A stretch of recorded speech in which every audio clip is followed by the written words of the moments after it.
Seigneur, nous sommes en notre premier jour de jeûne et ce soir nous allons partager ensemble le thème « ôter les dieux au milieu de nous ». La Bible déclare dans le livre d'Exode au chapitre 3, nous allons lire ensemble à partir du verset 1er jusqu'au verset 5. Moïse faisait paître le troupeau de Jéthro, son beau-père, sacrificateur de Madian, et il mena le troupeau derrière le désert et vint à la montagne de Dieu à Horeb. L'ange de l'Éternel lui apparut dans une flamme de feu. Au milieu du buisson, Moïse regarda et voici, le buisson était tout en feu et le buisson ne se consumait point. Moïse dit, je veux me détourner pour voir quelle est cette grande vision et pourquoi le buisson ne se consume point. L'Éternel vit qu'il se détournait pour voir. Dieu l'appela du milieu du buisson et dit, Moïse, Moïse. Et il répondit, me voici. Dieu dit, n'approche pas d'ici, ôte tes souliers de tes pieds, car le lieu sur lequel tu te tiens est une terre sainte. Ici, la Bible parle de Moïse, et Moïse va recevoir de Dieu des orientations concernant sa vie. Et pendant qu'il était en train de paître le troupeau de son beau-père, l'Éternel va l'appeler du buisson ardent. L'Éternel va le convoquer à un endroit. Mais l'Éternel va donner à Moïse une recommandation. Cette recommandation était de ôter les souliers, c'est-à-dire de se dépouiller de quelque chose qu'il portait. Ici, nous parlons du dépouillement ou d'ôter l'idole. Ôter, c'est enlever. Ôter, c'est arracher. Ôter, c'est séparer. Séparer de quoi? De l'idolâtrie. Moïse avait certainement en lui quelque chose qui ne pouvait pas permettre à Dieu de livrer le message. Moïse n'était pas convaincu par rapport à sa vie que Dieu pouvait parler. Ainsi, l'Éternel va dire à Moïse, arrache, enlève, nettoie autour de toi et approche-toi du lieu où je me tiens afin que je puisse te livrer le message. Bien-aimés, nous sommes à un temps où nous voulons que Dieu nous parle. Nous voulons que Dieu nous visite, que Dieu se révèle à nous. Mais pour cela, il faut que nous puissions nous dépouiller de ce qui peut être un obstacle à la voie de l'Éternel. La Bible déclare dans le livre de Genèse au chapitre 35, verset 2, Jacob dit à sa maison et à ceux qui étaient avec lui, ôtez les dieux étrangers qui sont au milieu de nous et purifiez-vous. Nous voulons nous purifier pour que Dieu nous parle. Nous voulons nous purifier pour que Dieu nous adresse un message concernant notre destinée, concernant notre marche, concernant notre avenir. Pour cela, il faut que nous puissions nous séparer de tout ce qui peut empêcher l'Éternel de nous libérer, de nous donner le message, de nous donner le réma, de donner la direction de Dieu. La Bible déclare dans le livre de Jacques, chapitre 4, verset 8, la Bible dit, approchez-vous de Dieu et il s'approchera de vous. Nettoyez vos mains, purifiez vos cœurs, hommes irrésolus. La Bible dit ici, pour s'approcher de Dieu, il faudrait qu'on se nettoie. Pour s'approcher de Dieu, il faudrait qu'on se purifie. Pour s'approcher de Dieu, il faudrait qu'on enlève toutes les souillures qui sont autour de nous, afin que l'Éternel, qui est un Dieu saint, puisse se révéler, puisse parler à nos vies, puisse parler à nos cœurs. Nous voulons encore ce soir rappeler que lorsque Dieu nous parle, lorsque Dieu veut nous donner un message, il faut que nous ayons sa nature. Et pour avoir sa nature, il faut que nous soyons à son image. À son image, c'est être sanctifié, purifié et nettoyé. Il y a en nous certainement des idoles. Il y a en nous certainement des choses qui peuvent empêcher Dieu de pouvoir se manifester puissamment au travers de nos vies. Bien-aimés frères et sœurs, la Bible déclare que Rachel, lorsque Jacob va sortir de la maison de Laban, elle va se lever et apporter avec elle les dieux de son père. Il y a certainement en nous des choses qui sont gardées au-dedans de nous. Certainement, nous sortons du monde, nous sommes sortis de l'Égypte, mais nous sommes arrivés à Jésus-Christ, mais nous avons transporté avec nous des idoles, nous avons transporté avec nous des faux dieux, nous avons transporté avec nous des habitudes que Dieu ne glorifie pas. C'est pourquoi, pendant ce programme, j'invite chacun de nous à pouvoir sortir de là où nous nous trouvons, à pouvoir nous dépouiller du vieil homme, nous dépouiller de ce qui n'est pas de Dieu, nous dépouiller des vêtements sales afin que l'Éternel puisse nous revêtir des habits de fête. Bien-aimés frères et sœurs, il est écrit dans la parole de Dieu, dans Éphésiens au chapitre 5, verset 5, car sachez-le bien, aucun impudique, aucun impur, aucun cupide, c'est-à-dire idolâtre, n'a héritage dans le royaume des cieux. Bien-aimé, aucun impudique ne peut accéder à la gloire de Dieu. Aucun idolâtre ne peut rentrer dans sa présence. J'invite chacun de nous à examiner au-dedans de son cœur, à examiner sa vie, afin que l'Éternel Dieu des armées puisse réellement sonder la profondeur, les profondeurs de nos vies,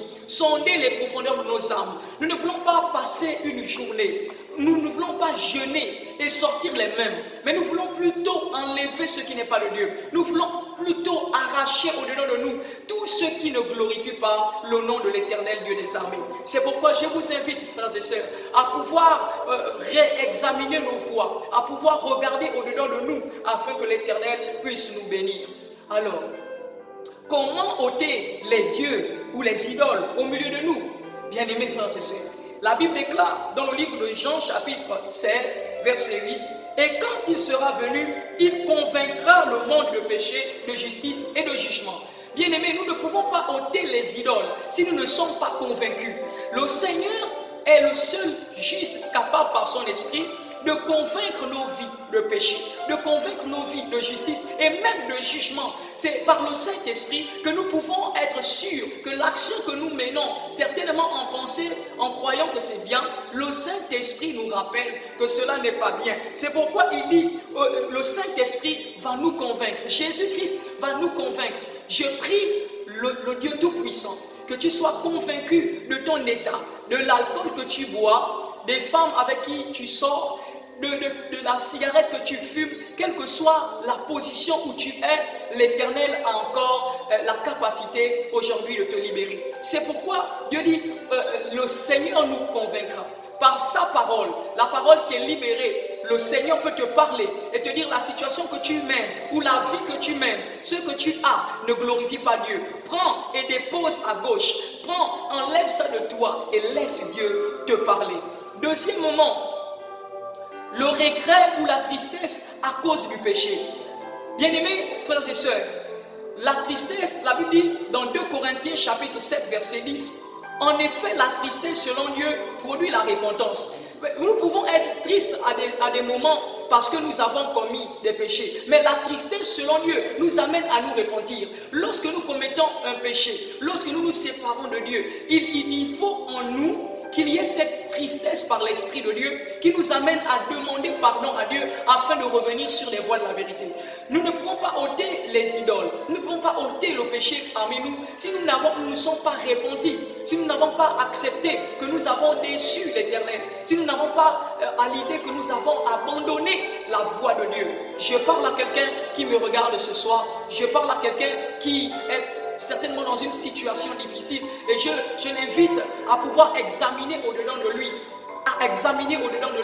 ce que Dieu attend de lui, c'est qu'il puisse se repentir et qu'il puisse marcher en nouveauté de vie. Bien-aimés, le troisième point, pour que les idoles soient ôtées, que les péchés soient enlevés, la confession. Dans le livre de 1 Jean, chapitre 1, verset 8, la Bible dit, si nous confessons nos péchés, il est fidèle. Je dis bien, il est fidèle et juste pour nous pardonner. L'Éternel est fidèle et juste pour nous pardonner. Je parle à quelqu'un qui pense que Dieu ne l'a pas pardonné. Je parle à quelqu'un qui croit que Dieu l'a abandonné. Je parle à quelqu'un qui se dit, là où il est, que le ciel est fermé. Parce que pendant ce confinement, tu es tombé dans le péché. Pendant ce confinement, tu es rentré dans des choses que tu avais jetées hier. Mais aujourd'hui, la voix de l'Éternel passe aujourd'hui pour te parler et te dire, l'Éternel est juste et fidèle pour te pardonner. Il dit dans 1 Jean, chapitre 1er, à partir du verset 8, si nous disons que nous n'avons pas péché, nous nous séduisons nous-mêmes et la vérité n'est point en nous. Bien-aimés, aucun d'entre nous n'est parfait. Aucun d'entre nous ne peut se tenir et dire il est juste. Aucun d'entre nous ne peut se réclamer pur parce que l'Éternel est celui qui nous justifie. Il dit, si nous disons que nous n'avons point péché, nous faisons de l'Éternel, nous séduisons sa parole, nous faisons de lui un menteur et la vérité n'est pas en nous. Mais la Bible dit au verset 9, si nous confessons, je dis à quelqu'un confesse le péché. Je dis à quelqu'un, vois l'Éternel, parle avec lui, par la prière, réponds-toi et abandonne. Si nous confessons nos péchés, il est fidèle et juste pour nous pardonner. Il est fidèle et juste pour nous pardonner et pour purifier nos iniquités. J'ai dit à quelqu'un, l'Éternel par son sang précieux, oui, purifie nos iniquités, purifie les iniquités conscientes, les iniquités inconscientes, les actions que nous avons menées consciemment ou inconsciemment, par action et même par audition, en esprit ou en chair. Je dis à quelqu'un ce soir, l'Esprit de Dieu est capable aujourd'hui par le sang de Jésus-Christ de te purifier, de te nettoyer, de te donner la forme qui plaît à Dieu au nom puissant de Jésus-Christ de Nazareth. Je dis au quatrième point, bien-aimé, le quatrième point demande pardon, le pardon. La Bible déclare que celui qui cache ses transgressions ne prospère point, selon Proverbe, chapitre 28, verset 13. Celui qui cache ses transgressions ne prospère point. Beaucoup cachent les transgressions. Beaucoup cachent leur position. Beaucoup cachent leur manière de se présenter devant les hommes. Parfois, ils sont tellement dans le péché, mais ils ont l'apparence de la piété. Mais laisse-moi te dire que celui qui cache ses transgressions, il ne peut pas prospérer. Mais celui qui avoue devant l'Éternel et qui délaisse, Dieu l'accorde la miséricorde. Je proclame ce soir que la miséricorde t'atteigne. Au nom de Jésus de Nazareth, je déclare que ces paroles ne soient pas en vain ce soir, mais que Dieu, par sa puissance, te parle, te convainc de péché et que tu sois convaincu que l'Éternel pardonne encore aujourd'hui, car tu as accepté de retourner sur les bases de la parole de Dieu. Et pour terminer, la décision de changer de vie. Bien-aimé, le fils prodigue, après avoir réalisé qu'il était dans une situation de péché, après avoir réalisé qu'il était dans une situation où le monde était autour de lui tout sombre, le fils prodigue a regardé en arrière. Je parle à quelqu'un qui me suit. Regarde en arrière. Alléluia. Regarde en arrière. Regarde ce que Dieu a fait dans ta vie.